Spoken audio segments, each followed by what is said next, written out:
All right, so welcome everyone to our next session. Before I introduce the session, just wanted to let everyone know if we could please keep phones silent just for all the other audience members. And if you haven't already downloaded the AWS Summit app, please make sure you do to provide feedback to our speakers afterwards. Now, the session you're in here for is Mastering AWS Cost Optimization, the New Features and Strategic Implementation. This session is a level 100, and if you want to get the best value out of your AWS investment, drive your costs down, and build an optimized culture, you're in the right room. Now, without further ado, it's my pleasure to welcome to the stage Sid Jolapara and Cameron York.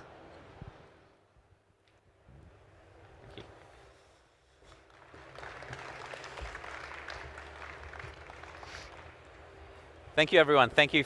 Hopefully you've had an amazing day looking at the talks, the keynote, etc.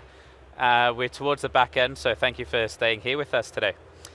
So today we'll be talking about mastering AWS cost optimization, new features, and then how to strategically implement these. So getting straight into it, my name is Sid Jolapara. I look after FinOps here at AWS for APJ, and I've got Cam here with me. Hi, my name's Cameron York, so I'm a Senior Technical Account Manager, part of AWS Enterprise Support.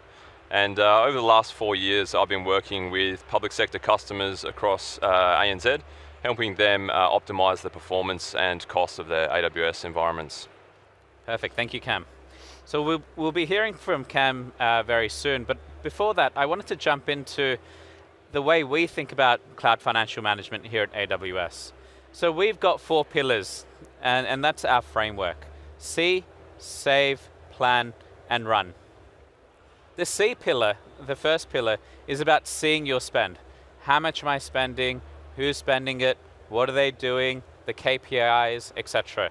The key point in the C pillar is getting your tagging right. As you can get tagging right, then you can actually get visibility. It's quite fascinating when I talk to a lot of customers, particularly in public sector. There's a metric I look at, tagging completion rate. How much of your resources are tagged? And getting that higher is key to better visibility. Once you can see your cost, the next pillar comes along, which is save. Save on what you can see.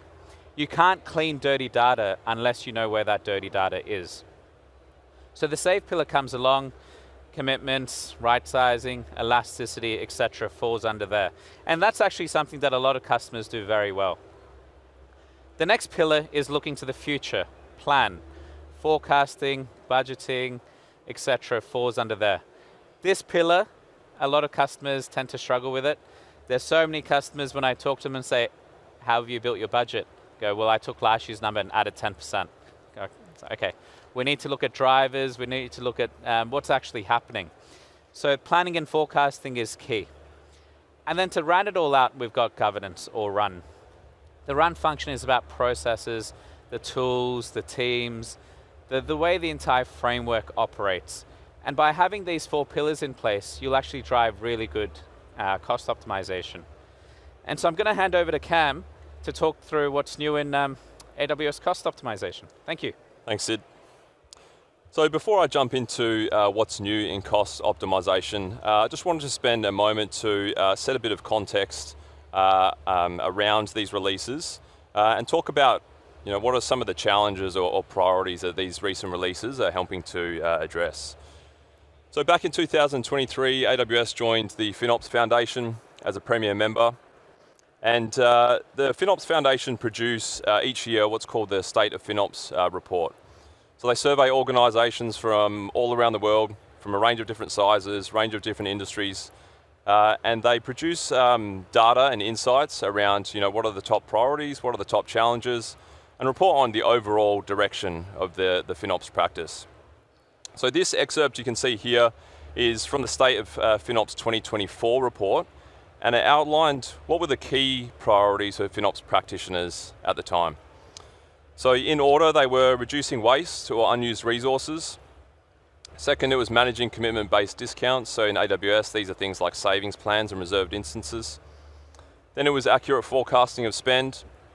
And lastly, full allocation of cloud spending. So whether you're a FinOps practitioner or maybe you work with FinOps practitioners in your organization, maybe this will resonate with you. And at AWS, we wanted to make sure that these priorities didn't continue to be priorities in the coming years ahead. So they kind of informed some of the new releases that I'm going to talk to you about. So today I'll be taking you through 5 new cost optimization releases that address the very 2 top priorities. So we're going to be focusing on reducing waste and managing commitment-based discounts. So let's get into that first priority, reducing waste or unused or idle resources. And the first launch that I'm going to talk to you about is idle recommendations in AWS Compute Optimizer. So if you're not using Compute Optimizer already, I highly encourage you to do so. There's no additional cost to enable Compute Optimizer. Compute Optimizer is a tool that analyzes the configuration and utilization metrics of your resources, and it provides you with optimization recommendations. And up until recently, it had been focused on providing recommendations to right-size your resources. So with this launch, we're now expanding that focus to include idle recommendations for these 6 services that you can see listed here. So idle resource cleanup is an easy win and a big win for many organizations. So go and check this out, see what savings are available to you, and see what savings are available there. So when customers first heard about this, they said, look, that's great, but how did you decide that our resource was idle? So we made sure that we've made that answer available to you at your fingertips in the idle resources page.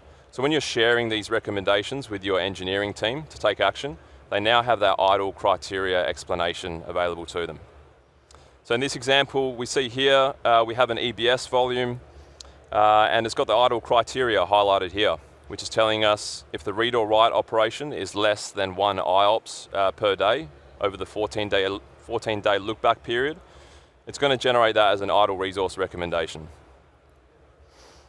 And we also have a few other important bits of information here. So we've got some recommended action, which is saying maybe consider taking a snapshot and deleting the volume. And it's got an estimated savings as well. So for EBS volumes, you also get recommendations for unattached EBS volumes. Again, that's a really common optimization activity for many organizations. And a cool feature with this is with EC2 idle resources. It actually understands your reservation or savings plan inventory, and it will show you your estimated savings after discount. And that was really important because we wanted to make sure customers understood the actual impact of the activity and weren't perhaps left with some underutilized commitments.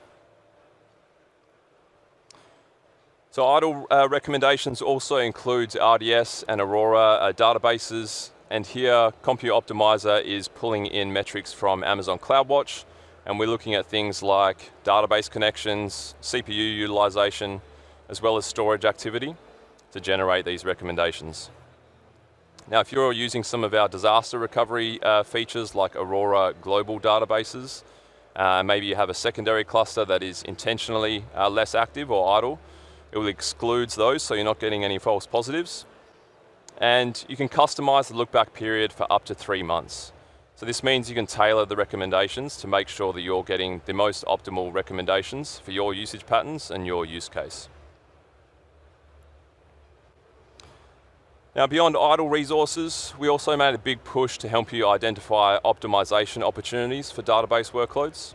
So there's 2 related launches that I'll talk to you about in these next 2 slides. The first is optimization recommendations for Amazon RDS, MySQL, and Postgres. And here the optimization recommendations fall into 2 categories. We have optimizations that you can perform at the database instance layer. So these will be things like idle detection and cleanup. It'll be right-sizing your instances to make sure they're not over-provisioned or under-provisioned. It'll be upgrading your instances to the latest generation. Again, this is another common optimization activity, and ensuring that your instances are on the latest generation for that instance type will ensure that you get the best price performance. And there'll also be recommendations to migrate to Graviton. So Graviton are our custom design processes that are built for the best price performance. And in fact, this is another really good optimization activity that many customers do. Because Amazon RDS is a managed service, so AWS look after the underlying operating system and infrastructure, It is much simpler for you to migrate to Graviton when you're using a managed service. You don't have to worry about recompiling your software or application code. And then the second category of the recommendations would be related to the storage. So here we'll see things like upgrading your volumes from general purpose 2 to general purpose 3, and right sizing as well for your provisioned IOPS and throughput on the volumes. So customers told us, look, that's great, but we run a lot of Aurora databases, so we've also expanded these recommendations to include Aurora. So storage in Aurora is a little bit different to how we manage it in RDS. With Aurora, we have a network attached storage that is shared across the cluster versus individual volumes attached to the database instance. So here, the optimization recommendations are going to be focused solely on the instance itself. But again, we'll see things like idle detection and cleanup, instance right sizing, upgrading your instances to the latest generation, and migrating to Graviton as well. So that was a couple of releases in that first priority that we saw for FinOps practitioners from that State of FinOps report. Next, I'll talk about 2 releases related to the second priority that we saw there. So this is going to be related to managing commitment-based discounts. So I'm sure many of you are familiar with and hopefully already taking advantage of some of our commitment-based products, such as savings plans. So savings plans work whereby you commit to a certain level of usage, measured in dollars per hour, typically for a 1 or 3 year term. And then in exchange for that commitment, you can save up to 72% compared to on-demand pricing for some of your compute workloads. But what we heard from customers that were using savings plans were that, knowing how much to purchase and how much to commit at was not an always easy question to answer. Customers had maybe expiring savings plans that they wanted to modify or reconfigure before renewing. Or maybe customers had multiple savings plans that were expiring and wanted to consolidate them into a single savings plan. And customers wanted more flexibility on the look-back period that was used to generate some of the recommendations. Because they wanted that flexibility to make sure that the recommendations represented what their future usage was going to look like. So we heard all of this feedback and we designed a new solution, which is called Savings Plan Purchase Analyzer. This is a new product which can be found in the cost management console. So we can see here, you can now quickly conduct your own analysis with much greater specificity.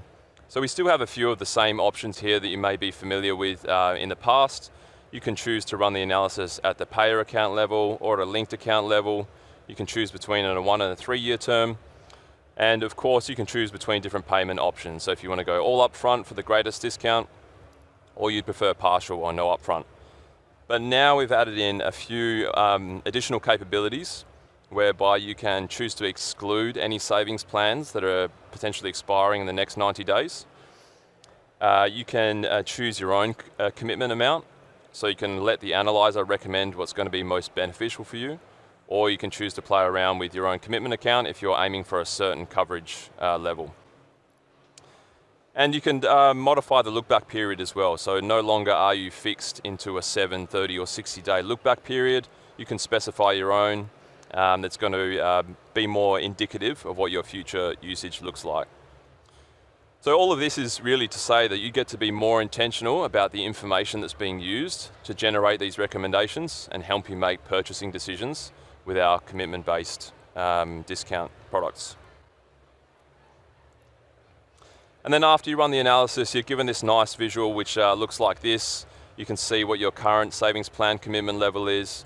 You can see what the new savings plan commitment level would look like if you do go ahead with that purchase. And you can see after you make that purchase, how much of my usage is still going to be at on-demand pricing. And you can as well see what your future coverage and utilization metrics would look like as well, which are always important metrics to track. So final launch I'll talk about before passing you back to Sid. We're still on the second FinOps practitioner priority from the State of FinOps report. we introduced DynamoDB reserved capacity recommendations. So if you're using DynamoDB already and you have confidence in the level of usage and maybe future growth of your DynamoDB workloads, reserved capacity is a great way to optimize your costs, and you can save up to 77% compared to provision throughput capacity mode. And this is the last of the reservation products that we wanted to build a recommendation engine for. So now with this release, we have a recommendation engine for all of our commitment-based products. And that was important because we want to make sure making purchasing decisions is easy for our customers. So here you'll see, similar to the savings plan purchase analyzer, you'll see things like what your total discount is going to be, how much you should make a commitment at, how much should be reserved. And again, now you have all of this information to help you maximize the return on investment of your purchasing decisions. And I'll just finish on this and spend a moment talking about how our recommendations are calculated. So like with idle resource definitions, customers often asked us, how does your algorithm determine what's the optimum reservation level for me? And at a high level, what's happening is it's analyzing your historical usage based on that look-back period that you define. And it simulates a whole range of different reservation scenarios to find the optimum commitment level for you. So let's take a look at this. This is a representation of a DynamoDB workload here. We can see that during the week, it's got periods of higher activity, as you might expect, and on the weekend, it has some periods of lower activity.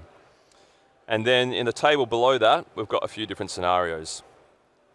So if we were to make a commitment at the bottom row there, which is 900 capacity units, it's going to achieve 100% utilization, which sounds great. But it doesn't actually give you the maximum level of savings. And what we can see here is the tool has recommended a commitment of 1,000 write capacity units, which would actually only achieve 90% utilization. But it does give you the maximum savings. So this is something to be aware of. It can feel a little bit counterintuitive when you're using the analyzer. But it is the best decision because it is going to maximize your savings. And the reason for that is in those periods of higher activity throughout the week, you're really maximizing the discount that you're receiving, and that's more than compensating for those periods on the weekend where you have small amounts of underutilization on the commitment. So in summary, this is really how all of our recommendation engines work for these commitment-based discounts. They're all working on this concept of how do we maximize the financial benefit for our customers, and that's why you'll see the recommendations that you do out of the tools. So there were 5 recent releases that address those top 2 priorities that I spoke about from the State of FinOps report. I'm now going to hand you back to Sid, who's going to talk about how you can leverage some of these capabilities and more to build a comprehensive strategy that drives real business outcomes. Thank you. Cool, thanks, Cam. Thank you. So what we've been focusing on in that first part was the save pillar. So if you recall, see, save, plan, run. We've been talking about save, so optimizing, etc. In my time here at AWS in the last couple of years, I've worked with a lot of customers, and they've never been short of optimization opportunities. One of the challenges they've actually seen is putting those optimization opportunities into practice. And these are 5 pillars that before I get to those 5 pillars, I wanted to talk about the State of the FinOps report that Cam touched on as well. This one's from 2025. They asked that question, what prevents your organizations from actioning optimization recommendations? You've got engineering priorities or no org level mandate. We've got concern the recommendation or the recommended change will cause damage. We've got unlock ownership of underlying resource and a few others going down there. What's interesting there is none of it says, I don't know where my optimizations are. Everyone has a list of those optimizations. It's actually a cultural thing about putting it into place. So on this next slide, I'm going to take you through 5 elements that I've worked with customers on to deploy change. The first is exec sponsorship. Without exec sponsorship, it's not going to happen. I'm sure you've heard the phrase, what gets measured gets managed. This is a perfect example of that. Getting the CIO, CTO, CFO focusing on cost, believing that that's important, etc., will get the engineers to take action. Without it, they're not going to care, they're not going to put it in practice. Where I've seen this work well in a DevOps environment is actually putting this into the last week of the sprint cycle. Every 3 months, last week, it's an optimization drive, delete those EBS volumes, clean up the snapshots, optimize purchase commitments, etc., etc.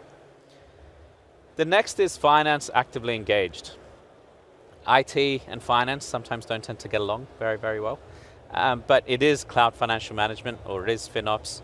The fin in FinOps is important. Financial management, obviously the financial piece is important, and this is exactly why I've brought it up. Where customers have finance involved, the budgeting piece, the forecasting piece, the business value piece, all those pieces finance are good at doing, reporting, etc. And that's something that we see come along. Oh, I've got this on, I didn't realize. That's what we've got on. The next is resources. So resources is people.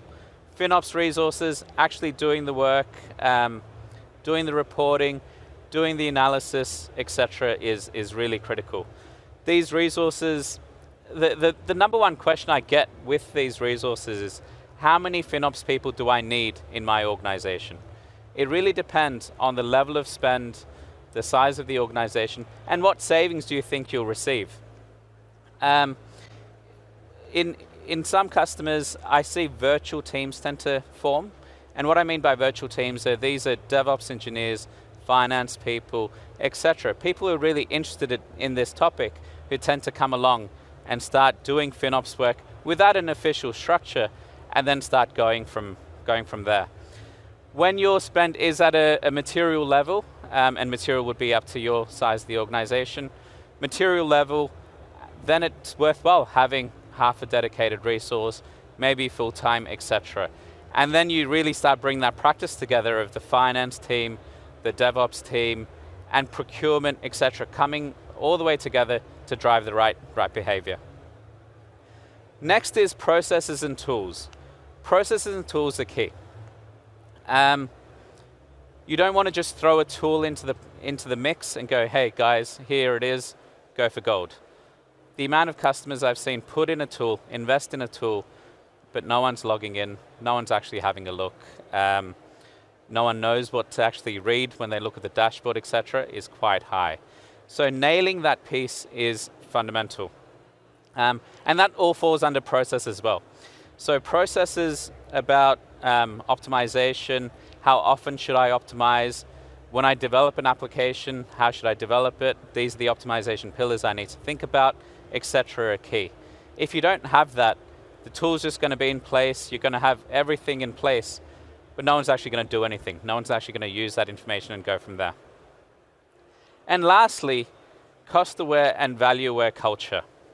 This is by far the most important piece. So many customers have deployed reporting, deployed finance, cloud financial management tools. They've brought in the best people they can.